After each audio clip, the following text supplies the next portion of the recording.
இயற்கையோட சில விதிகளை நாம என்னைக்காவது உத்து பார்த்திருக்கோமா?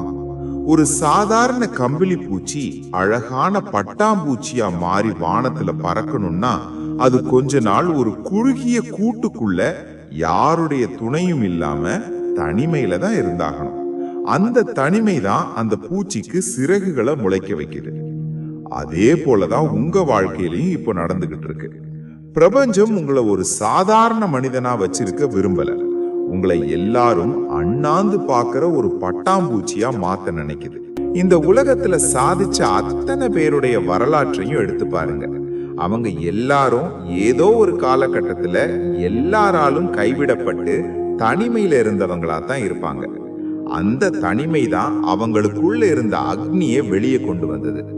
ஏன்னா சுத்தி ஆள் இருக்கும் போது நமக்கு வர்ற தைரியத்தை விட சுத்தி ஒருத்தனும் இல்லாதப்போ என்ன நானே பாத்துக்கிறேன்டா அப்படின்னு நமக்குள்ள வர்ற துணிச்சல் இருக்கு பாருங்க, அது வேற லெவல். உங்களை சுத்தி இருக்கிற கவனச்சிதறல்களை பிரபஞ்சம் ஏன் நீக்குது தெரியுமா? நீங்க உங்களுடைய அடுத்த கட்ட மாற்றத்திற்கு மாறும்போது உங்களை இழுத்து பிடிக்க இங்க யாரும் இருக்கக்கூடாதுன்றதுக்காகத்தான். இந்த வலி, இந்த அழுகை எல்லாமே தற்காலிகமானதுதான். உங்க சிறகுகள் இப்ப வளர்ந்துகிட்டு இருக்கு.